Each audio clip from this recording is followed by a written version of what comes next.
So, welcome to today's learning objectives, and we are going to be talking with John Kozlowski, who is an IT consultant and founder of Cause Integrative Technologies, where he helps lawyers and small businesses leverage technology for efficiency, security, and growth. In talking to John, I feel like he is a kindred spirit with all of us because he seems to have honed in very quickly on some of the major issues that law firms have with productivity and just using technology and making it sing and work well for your practice. And so, with that, I am going to let him take it away. Hey, good afternoon, everyone. I appreciate being here. Thank you, Catherine, for giving me the chance. Uh, as she said, what I found is within the legal sector and many sectors that there's a bit of that lag between tech and what needs to be done in that area. So whether it's the federal government, whether it's law firms, whether it's small businesses getting started, I realized that there's this big jump between the tech that individuals see coming out every year. There's something new, there's new updates, there's new versions, there's new operating systems, and there's really no good onboarding or showing people or getting them to catch up and integrate that into their workflows. And law firms, especially with the e-court and e-filing coming about in North Carolina, I've seen that's been extremely detrimental and harming firms. So I'm doing what I can, and our business is trying to go and help bridge that gap and better enable firms and the small businesses to keep up with the tech era. And so today we're talking about reducing errors and transforming administrative hours to billable hours. A lot of people, when they talk about, why would a law firm want to be more efficient if it's billed hourly? You hear these strange things coming from the outside. But what it seems that many don't realize that those administrative hours and that time that's taken to make sure documents are proofed, to make sure that hours are properly logged, billing is taken care of, or anything dealing with the computer, frankly, if that time is spent, on the menial task, on the, copy and paste and retyping or reworking documents, as opposed to the higher level tasks, the winning the cases, the research, the thing that really requires the attorney's skill and the paralegal skill and their expertise, that's absolutely going to hurt the firm and hurt their clients. So the main focus, as we discussed, is reducing errors, whether it's an issue of version control. I don't know how many times any of us have run into having two different documents with the same name, or you send a document to your paralegal or to the attorney or to an outside firm, and it comes back to you changed and altered, and you don't realize when something was copied properly. If there's a typo, maybe the doc has one client's name up front and then another client's name on another page. And these can cause significant errors, especially when it comes to filing and making sure those things are done in a timely manner as you're already fighting that uphill battle with the e-courts. And when it comes to optimizing workflows, you'll find that a lot of these topics are going to have a lot of bleed over. There are things that are going to cover in both areas or multiple, because in order to optimize your work, you're also going to need to make sure that you're doing so in a sound manner that reduces problems and errors. Otherwise, you're just going to keep redoing the work, and that's not optimal at all. So when we talk about optimizing workflows, I'll show you ways to automatically insert, whether it's individual words or phrases, rather than having to manually type out. For example, the court finds that. How many times have you written out your orders or written out draft documents? And you have to keep repeating, those 3-4 words. So ways to make that much faster, and you can put that time into winning the case and research as opposed to typing over and over. And then when we talk about transforming the admin hours into billable hours, what we're talking about there is taking those times where you have to sit down and work internal documents, when you have to handle anything from billing, maybe even collection, whatever the case may be. When you have to go and sit there and type through and work through these documents that aren't work product, all that is time that could be spent billing and working to a case instead. And I do ask, we hold questions to the end, but if I believe Zoom does have the feature for raising hands. So if there's anything that comes up or I'm going too fast, please let me know. All right, so common inefficiencies we see. Those familiar with Office Space, I think this will really hit home.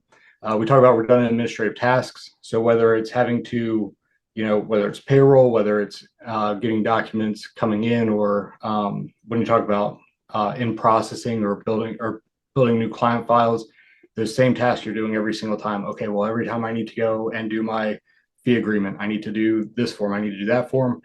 All those redundant tasks that have to be done again and again, more than likely there's a good way that you can automate portions, or at least find ways that will make it a more seamless process. When we talk about data entry errors, goes back to what I was saying before about, if you have even if you have written forms, when a client comes in for their intake, they handwrite it, you look, you're not sure if that's a capital I or lowercase L, or when one person's trying to type it in a form and then there's another document that needs to go, you see either bleed over between clients or cases, case numbers, anything can go wrong. And when you look at, one of the things we'll consider is calculations. So when you have, whether it's equitable distribution, whether it's estates, whatever the case may be, where you have to go and handle currency, numbers, anything of this nature, when it comes down to manually add, subtract, divide, anything that you would consider to just be, your simple tasks, somebody should have an easier way to do this. There likely is. And I'll go over some of those later.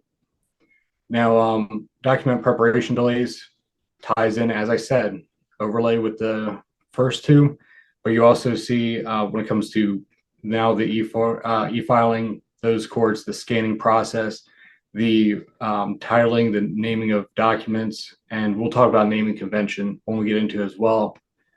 And then when we talk about the manual process bottlenecks, whenever you have those phases in the case where if you have a larger firm where you have paralegals or attorneys or associates that are one specific portion of the process where it's what we call waterfall, right? For example, you have to have an intake before you can then go and start processing discovery, and have to do discovery before you can start processing your responses or answers rather. And so any of those parts in a process where you have to rely on one individual to do a piece, like wickets in a machine, these are things we can also help work out the bottleneck, not only look at ways to automate, but also maybe ways to make them more efficient or make it easier.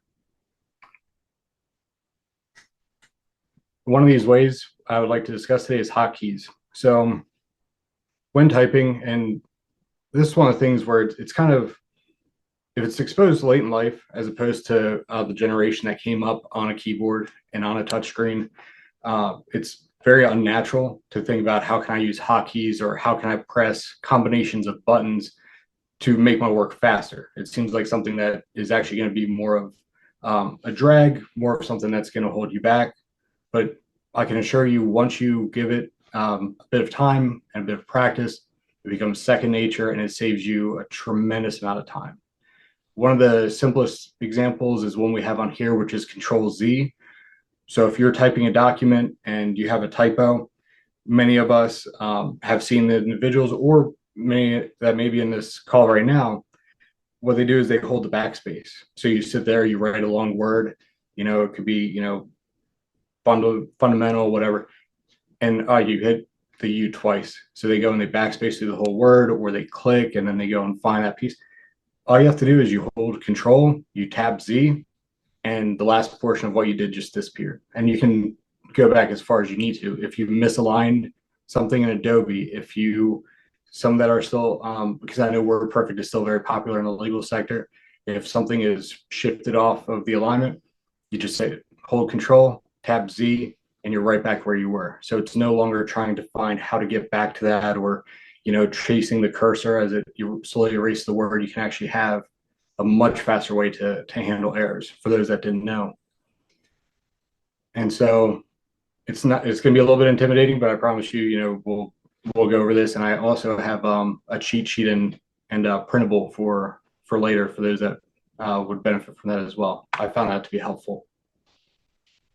So we discussed this, the benefit of the hotkeys: less repetitive, less strain. Again, every time you're typing the court finds and all those keystrokes versus just TCF space, all of this is time that you can put towards what you need to do to research and win that case.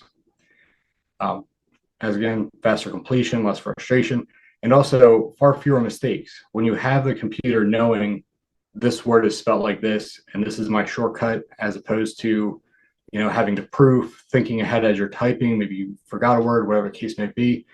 Having these processes in place makes it far easier to avoid any unnecessary typos and delays when it comes to copying from one document to another.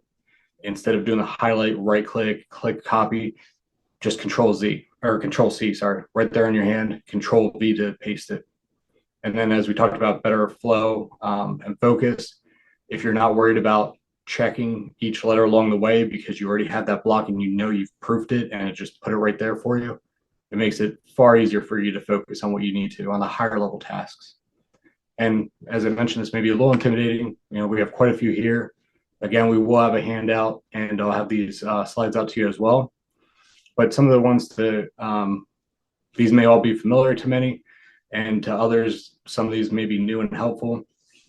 We talked about Alt Tab is one thing where if you're working on your document and you're drafting, but you want to real quick look up your research and see where you were, if you want to compare two different documents or different formats, pull up a picture as you're taking your notes, all you have to do is that Alt Tab key. And then that way you don't have to go through either searching for it down at the bottom, flipping through where your documents are, moving around, makes it way easier. And what I'll do is I'll let us have a moment to look at these if anyone wants to jot a quick note or see something that's of interest.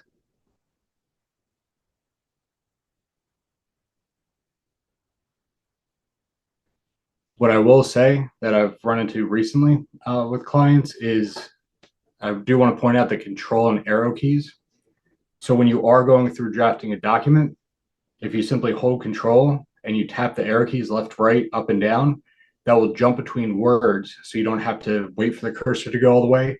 And you don't have that pain of trying to click exactly in the middle of a word or paragraph or wherever it may be, because it will automatically get you to that natural stopping and pausing point. And if you hold shift control and then go left and right, that will highlight the entire word. So you don't have to worry about tapping each letter through, and you don't have to worry about getting the mouse to stop exactly where you want it. That makes it a lot simpler, and it can do this in bulk, even for paragraphs or sentences if you press up and down. And as you see, we have the corresponding Mac commands as well. I've been seeing that around firms where they're adopting Apple products, so that should be of help. And I'll have both on the handout as well. All right. So one of the things I wanted to discuss is Excel, and I can do a very quick demo on this as well. The benefit of Excel, especially when it comes to drafting documents or handling your cases, they have, as we mentioned before, calculations when it's estate planning or when it's equitable distribution, things of this nature, or billing. I'm just going to create a fast one to pull on the screen for us. And then you also have things that are higher value. So if you want to look at, for example, I'm just using ones to, what little I know of, the legal field and practice, is if you want to consider something like an estate and the value of items that you have in an inventory, and you want to see only things that are above, $1,000, like what's actually worth putting the effort into when it comes to making a case, when it comes to any kind of contentious cases, what's worth the time and then what's not. So you can go and prioritize in this way as well. And so what I'll do here is I'll show an example of just concatenation. So if you have, for example, so I just drew a bit of a blank, but if you have things where you have, let's say, titles of things, so you need to put in an inventory or you need to do something that's dealing with, let's say you're breaking down a category. So you can put something like, the house, and we can put that as like the primary house, for example. And then you can have maybe summer home, right? So when you talk about estates, you say, hey, these things are at this house, these are at the other. And if you need to itemize them and have them combined into one word, you have something, we're thinking of something random here, like let's say a lamp or chair, table, right? And so when you have your others, you can put them down there. Again, that's going to the Control C and Control V. And now for what's called concatenation, which I'm trying to make sure I let you see here, you can then combine these. So these can be combined to single words with a character. These can be combined into phrases. So you can do something like this where you press equals. That gives you your basic formulas. And then select your first word. And then you can go put and that's going to give you your concatenation. If you want a space between them, you do this. Put another and symbol and click on the second field. Now, if you're talking about a primary home versus summer home, whatever the case may be, now you can start labeling these out in this way. So now you have your house lamp, house chair, house table. While these seem like silly examples, these are things that I'm sure you can deal with in far more complex case when it comes to evidence, evidence, A, and then the different factors of it, whatever the case may be there. And then you can even drag this all the way down and you'll see it's taking the value from the first field, combining the value of the second field, and putting a space in between. So use cases are plentiful. I've used this plenty in everything from coding to helping with document management or even naming conventions. So when we talk about that later in ways to name your files to be able to better keep track, not only versions, but also when you're doing your e-filing, if you're looking at, case number A, plaintiff or defendant, and then if you're looking at the, let's say, the discovery, whether it's the request for discovery or whether it's, request for documents or request for admissions. Now you can go and start listing out your documents such as, case number 23, and then you can put, for example, P for plaintiff, D for defendant, and then you can put your, request for admissions, right? And then you can put in your concatenation where you have your, do an underscore between it. Oh, sorry about that. And as you do these things, they get faster and easier. So, sorry about that. And then there you go. Now you have your case 23 plaintiff's request for admissions. And so when you go to name your files, you don't have to worry about writing out full words once you have a system in place. And we'll get to that topic a bit later, but I just wanted to show another use case for being able to concatenate and using Excel effectively. So data validation is another thing. And depending on how far we want to go into this, maybe we can save that for the end. The reason being is this is something where if you're going and making a template, for example, for your naming conventions, if you're doing something with the estates where you need to make sure that people are only putting, for example, a dollar value in one box versus a title goes to another box or a date goes to another box, you can ensure that when they're filling out this form, they're only able to put in the correct values that will work with any of your higher level processes. And that can also be a lesson for another time on how to use the more advanced functions where you can combine multiple tables, where you can combine data, and where you can get a lot of your analysis done on whether it's, again, the values of cases, whether it's criminal, whatever the case may be, that you need to go and analyze a large amount of data that you can put into a tabular format. And then table format, very much the same. It's something that would get into a bit more of the complexities. Totally open to go over that in finer detail if you'd like to towards the end. And now copying information between forms and drafts. This is one thing that I see a lot. I hear a lot about AI being used. I hear a lot about, and also, of course, there's the considerations of what is or isn't breach of confidentiality and the ethics considerations within NC or the ABA. But the thing here is when it comes to templating, you don't need to pay for an elaborate service. I know there's many out there, different companies with their practice management software and the like, where they build in templating, they build in automatic drafting. A lot of this you can do on your own. A lot of this is built into your word processor, whether it's if you're using Google Docs or whether you're on Apple or WordPerfect or even on Microsoft Word. So I want to cover some of these very briefly because I think these will be huge time savers. And also, as we talked about reduction of errors, this will be absolutely key. So I'll do a quick example here with, oh, sorry, do a quick example here with a Word document. And as you see the instructions, I'm sorry, I have the box my way there. Um, Looking at autocorrect. So you can create shortcuts for symbols, words, phrases, some of the very key things, but and I'll show you, some of you may have seen this either online, you may do it yourself, or you might have found it also. Of course, there's pranks and things like this. There's always dual uses for any kind of technology. And so when we go to here, we go into autocorrect options, and you see where it says replace.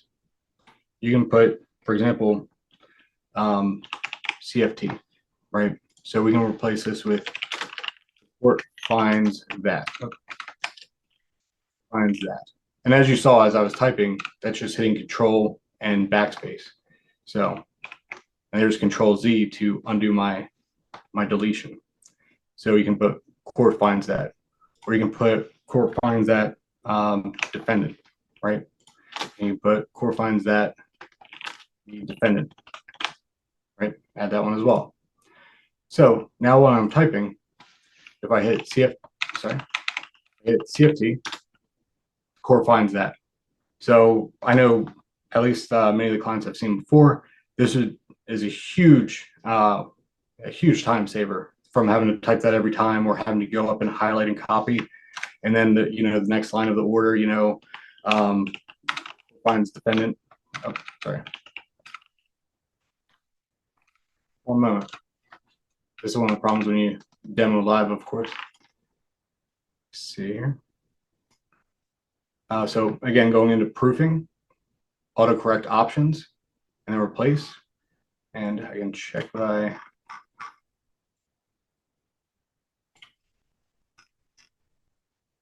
well, either way, I'll just do court finds defendant, right? Oh, I'm sorry, court finds the defendant, so CFTD, right? Court finds the defendant. There you go. So, and you already have your space, then you go right into your typing and what you need to put in there. Put one for plaintiff, put one for defendant, or even put the court did not find, and just make these very easy that you can just skip right through your drafting. So that's again one of the simple ones here, putting that into autocorrect, and I'll make sure these instructions get out to you. Quick parts, a bit more complicated. You can do that same piece. However, you can also do entire blocks. So you can do a paragraph. You can have in, if you're doing your docs differently, or you just need to have, the opening up top where it says the county, where it says the type of case or the parties that are involved. You can have that set up and make more complex blocks of blocks that get put into your documents that way. And we can go over that again. Being mindful of everyone's time, I'm going to save some of the more complex ones for the end. Along with mail merge, I can show a bit of what it looks like because I've prepped the document.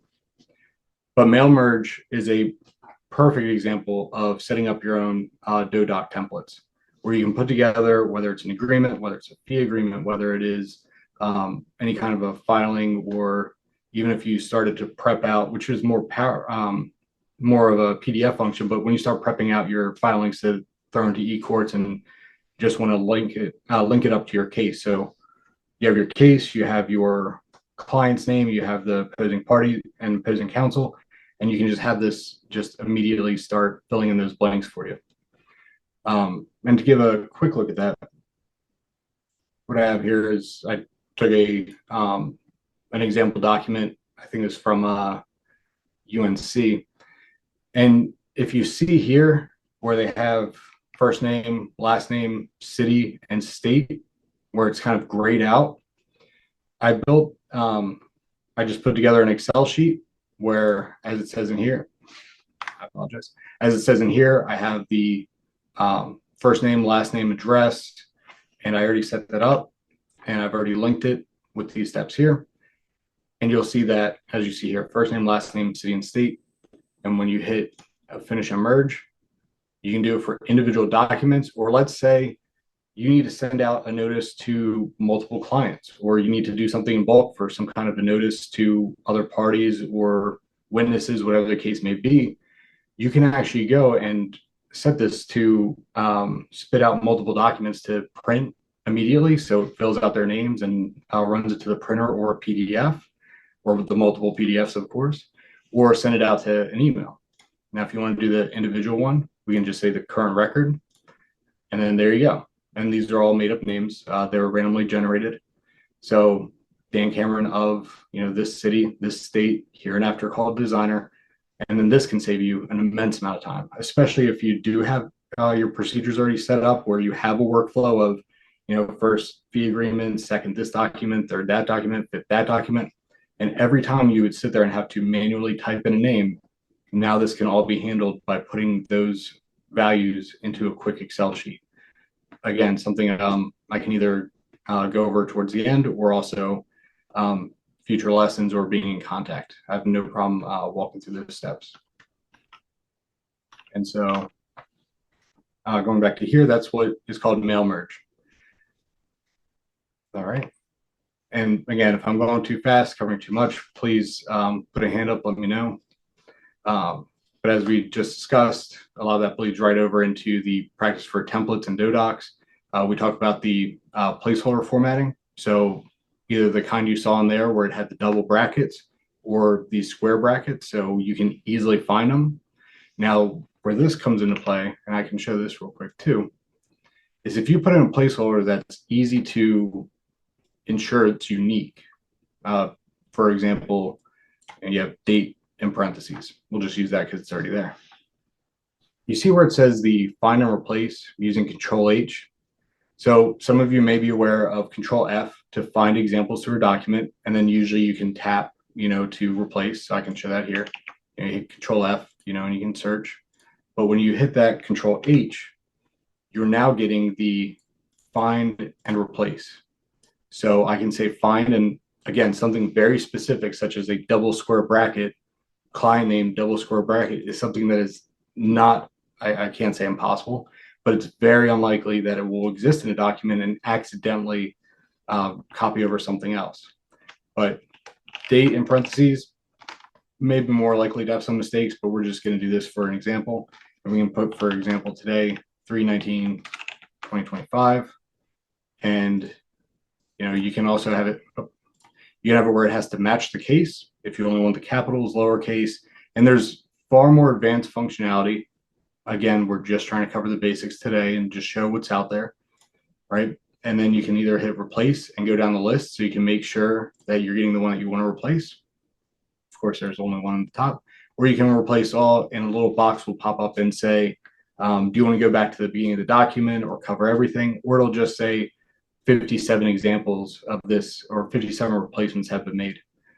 Saves a tremendous amount of time as opposed to doing the Control F and finding one at a time.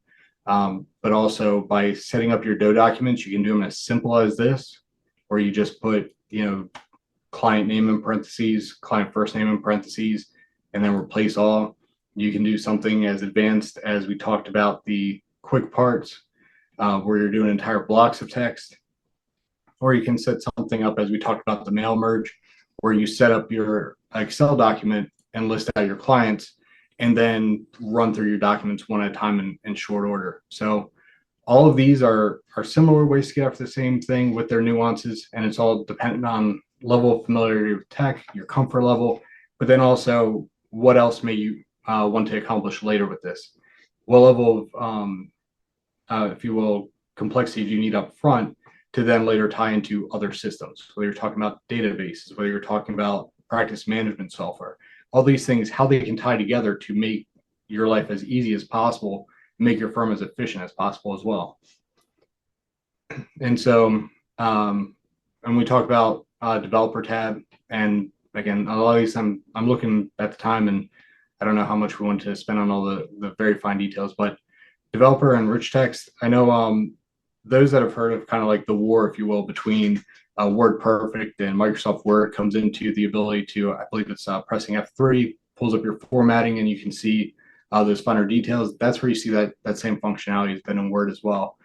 It's just different ways to accomplish the same. We talked about mail merge. Again, this is exactly what I would consider best use is dodocs. And now naming conventions, I do want to spend a moment on this. So as you're finding you're having to scan in all of your documents, make all the digital copies, and of course, many have already been doing this. Now, there's been a couple of different methods people have tried to sort their documents. It was called the file system. And so they either create all the folders. So I'm sure many of you have seen the, folder for case number one or the client's name, Smith. And inside of there, you have the one folder that's for discovery, one folder that's for research, another folder that's for documents and filings and the like. And so while that works, it's that many more clicks. You have to back out of that layer to get back down to that layer. Oh, well, this one is a filing for discovery. So now you have two spots for the same kind of document, and it can become extremely chaotic and very quickly. And this also goes into the version control. What if the paralegal was working in the discovery folder while they were drafting the subpoena?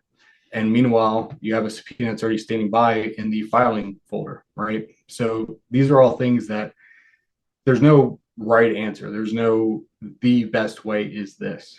It all comes down to the workflow, it comes down to the methodologies and the ways that the firm operates already.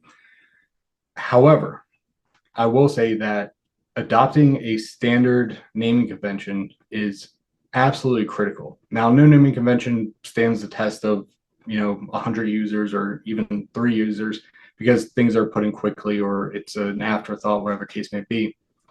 However, if you do create within your firm a standard procedure of something like this, where you have your case number underscore plaintiff or defendant underscore document type, and I know every firm has a different way of annotating. Some put RFA for request for admissions, others may just write request, and it can vary, or they type the entire thing out with spaces and with special characters and the like, and underscore date or put date at the front, whatever the case may be. Setting some kind of a standard within your practice is going to be extremely helpful as time goes on. And this also goes into what we'll talk about with version control next, and the best way to avoid where you have that same document, you're hunting through the emails to find which one's the latest, which one has that one change that was made that needs to be done and it's due tomorrow, kind of thing. So, and also of note is when you talk about the practice management software, when you talk about tying this into more sophisticated systems, these kind of things are absolutely critical. And as I mentioned, the version control, this is where, of course, there is always the property that shows last updated, right? When you right click on properties or it says what's the date modified, you have that. However, if one person opened an older version and hit space and it auto saved or whatever the case may be, and it's not deliberate, that can go and be pushed up to having been modified minutes ago, when in fact, there was no significant change or any change of substance compared to the last document that was worked on a week ago. And so this is where part of that naming convention is, appending that name and putting at the end either version 1, version 2, or physically typing, as we mentioned before, putting the date up front. And I apologize, I do want to mention also when you put the date formats for documents, I can't say it's the only way, but the best way for your dates is going to be year, month, day. Well, I know that's not common practice. I know in most documents we see, day, month, year, or we see, if written out and writing the months out and so forth. If you put that up front in your document, so for example, like 2025 and with or without a dash, 03 with or without a dash, 15, and your next document is 2025 03 16, and you go down this list, when you go and need to find in chronological order for your case where these documents are, which documents were which, that will, when you sort them by ascending order, it will put them in correct order by date, even if one of the documents was shown as being modified later. So perhaps you put a comment in a document, or perhaps you made a note on one of them that you made a note maybe yesterday. However, that document, the relevant date is last year, right? These are the kind of things that can help the system that when you hit date modified, it's going to scramble all over the place. But this is something that can help you and help with your systems that you can protect yourself from those kind of errors. But then you can also set it up so the systems and these processes are working for you as opposed to inadvertently working against you by looking for the last date modified or created. And then we talked about version control. So of course, there's a pending like that. Cloud storage, many of these have not only an autosave, but they also have a version history.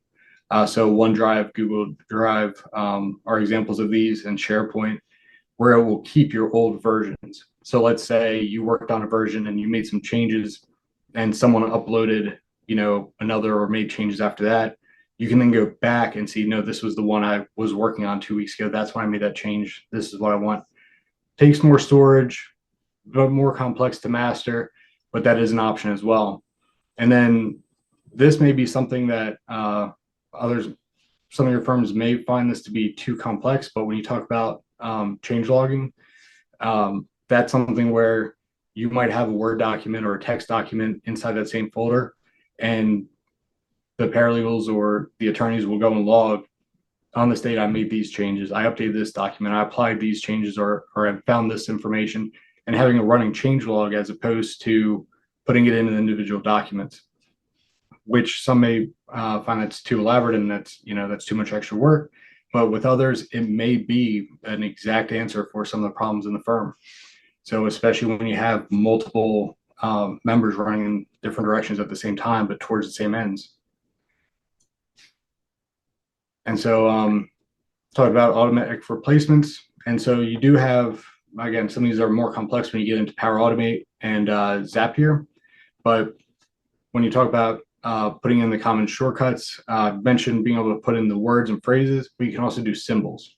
So when you talk about the statute symbol, which is, as we all know it, so instead of having to hunt down a document and copy and paste it, you can put it to something that's easy, like put it as, STA or STU or something for a statute. You just type those buttons, hit space, and it pops right up, as we did with the court fines. And some bonus productivity tips we want to bring in. So, and I know some of these things that I have already covered, and some I'm covering here have already gone, have already been in webinars, and I know Catherine's done amazing work with bringing awareness to tech, and also showing the different tools that are out there and how this can apply to the legal sector, and how these things can grow. So I apologize for the redundancy, but then I also do want to just simply reinforce. We talk about things like sticky notes or notes. That's built into Microsoft Windows. You can pull up a sticky note, you can share them, you can put your meetings down, you can, document quickly what you need to. So you're not trying to scramble for that piece of paper on your desk or something got tucked under the keyboard. It's a very easy way to work with that.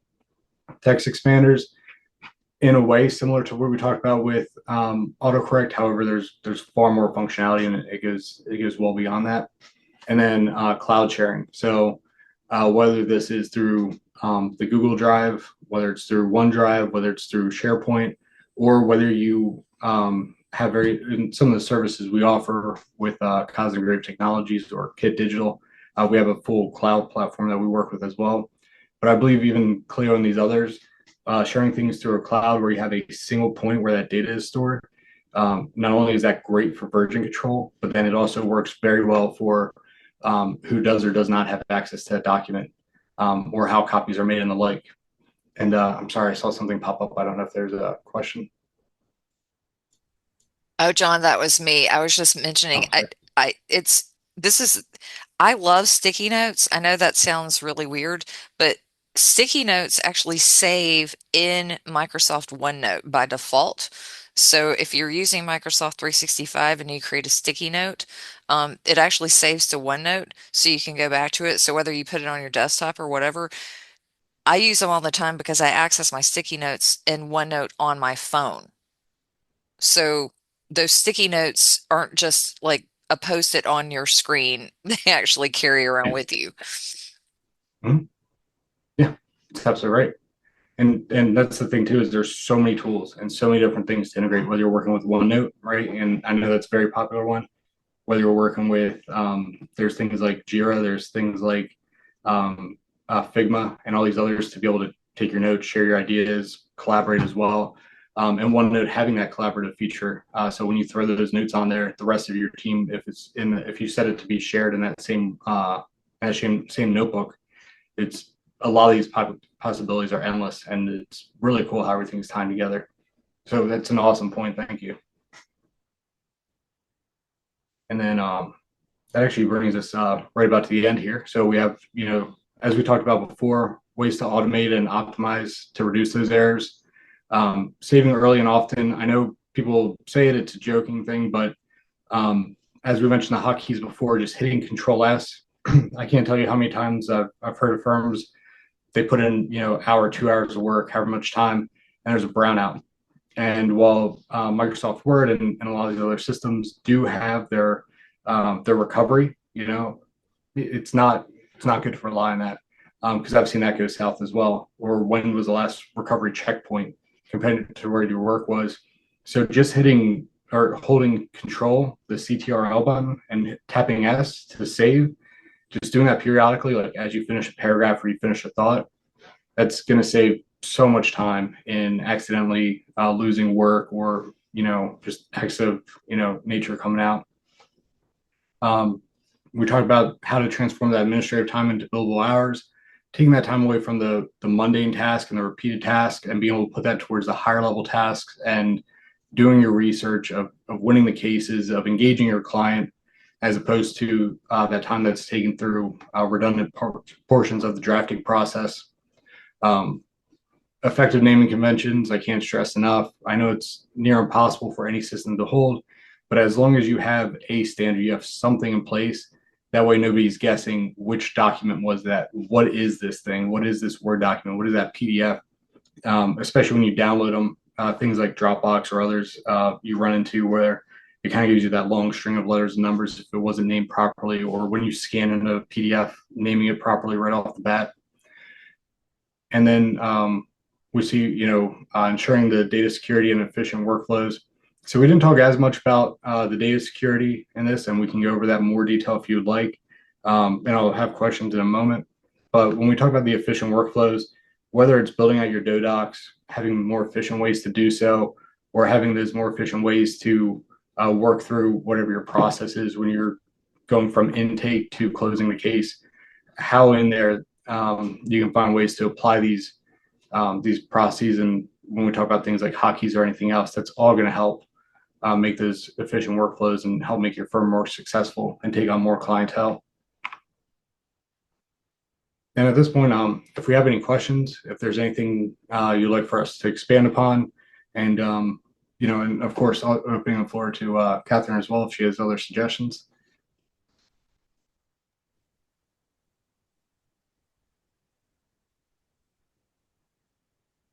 Thanks, John.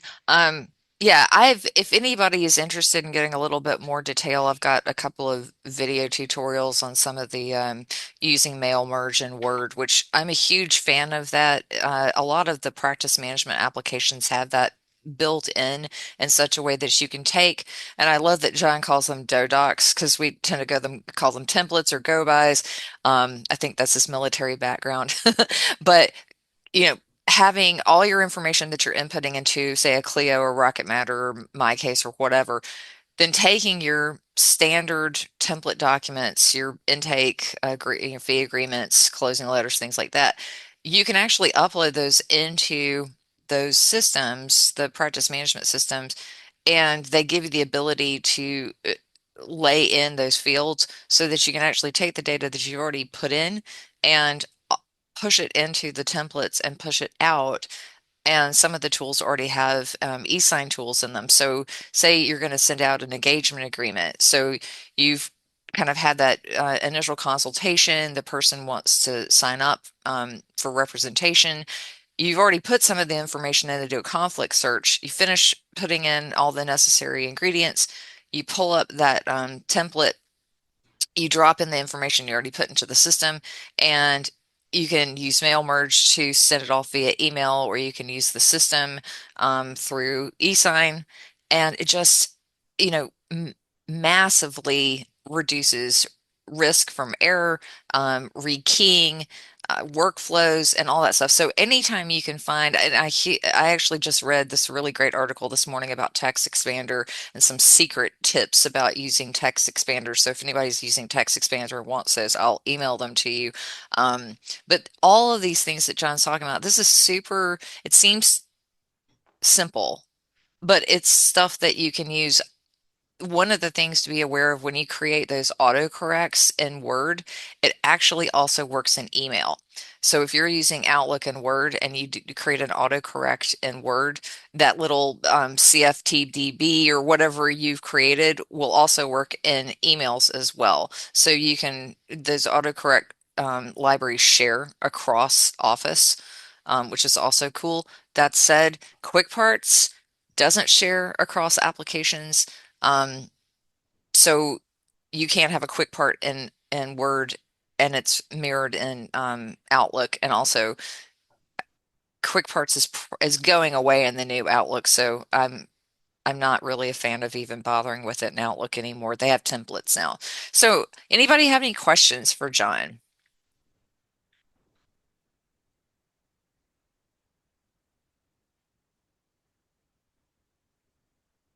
And if there's no questions, if there are any kind of pain points or things that individuals run into, whether it's in their firm or tech in general, that maybe they have questions, maybe they wonder if there's a better way or easier way of doing things.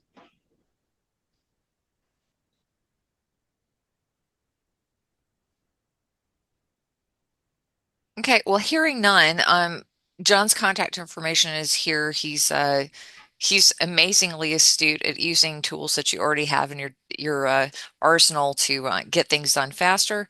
And so I do suggest you contact him. We will get his cheat sheets and his PowerPoints and send out the recording for this today. And then you know where to find us if you need us. So I'll stop recording, and thanks for your time.